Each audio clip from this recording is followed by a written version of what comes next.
On paper, The Final Frontier sounds like it will be an exciting philosophical adventure film, but it often comes off as a parody of Star Trek at times, as it is full of intended or unintended camp, cheap sets, makeup, and effects.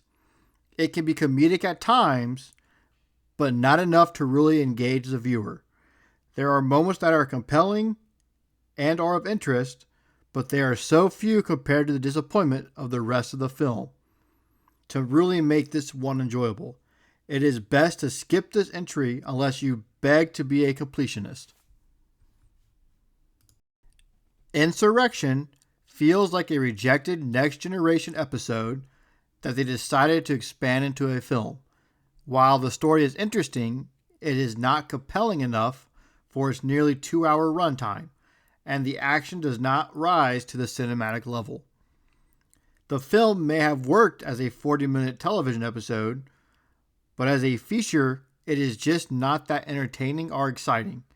You won't regret skipping this entry. Nemesis has a good idea of trying to create an exciting and drama-filled captain versus captain starship action film mixed with political upheaval, but it falls flat and is often boring, to the point when the action finally kicks off, you're not even sure if you care. The film does have strong performances from the cast and is visually interesting, but I would recommend watching the original series episode, The Balance of Terror, as it accomplishes much more with less. Given the cast of the original series mixed with the Next Generation, you would think this would be an exciting film. While it does have a strong start, the remainder of the film plods along until its underwhelming final. It's not a bad Trek film, just not a very interesting one. Star Trek Beyond is an entertaining film, but it is largely forgettable. The action scenes are generic and lacking thrills. The film's story feels like a nod to the original series, which is a nice touch, but it does not translate to a feature film. Beyond is more enjoyable than other Trek films, but does nothing to stand out among the series. Following the tragic ending of The Wrath of Khan, the search for Spock continues where we left off. Christopher Lloyd gives an interesting yet cartoonish portrayal as a Klingon, and it works within the film for the most part. While this entry offers a few exciting moments, it is often slow and largely uninteresting. Mostly due to the uninspired screenplay that seems to only exist as to change the ending of The Wrath of Khan.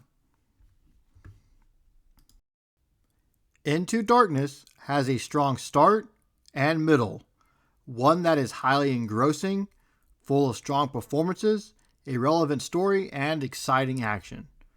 But the film's final devolves into familiar storytelling and is all too similar to the second Trek film. Luckily, its third act does not completely ruin the film, as its first two acts are strong enough to overcome its weakest link. It's just disappointing they decided to rehash one of the most popular Trek films rather than coming up with something new or just go in an unexpected direction with a familiar character. The first Star Trek film is much different from what new viewers are used to. The action is limited to non-existent.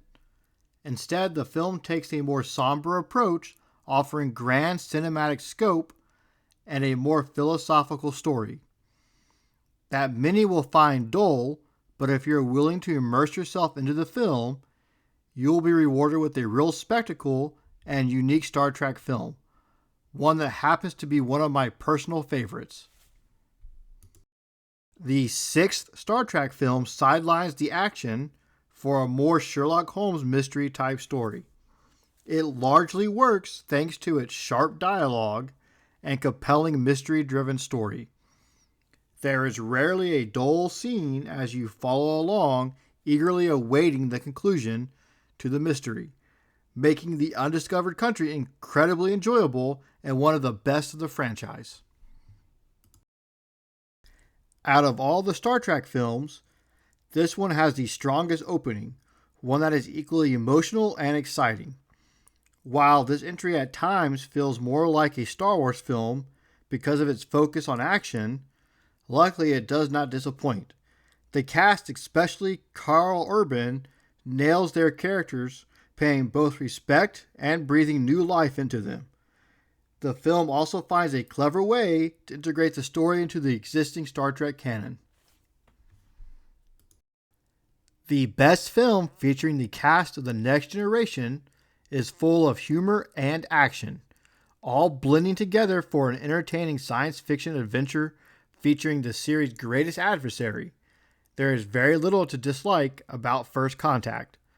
Part of its brilliance is the film's ability to stand on its own and entertain those not familiar with the TV series or previous films. The voyage home takes a bit to get going, but once it does, it never feels dull. The film captivates with strong performances and a superb and clever screenplay.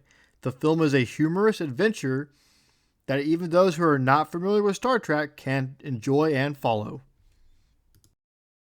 Like the first film, The Wrath of Khan offers cinematic scope with its beautiful special effects and soundtrack. But this time we get a much more exciting and intense film experience, backed by a tight screenplay and strong performances from the cast.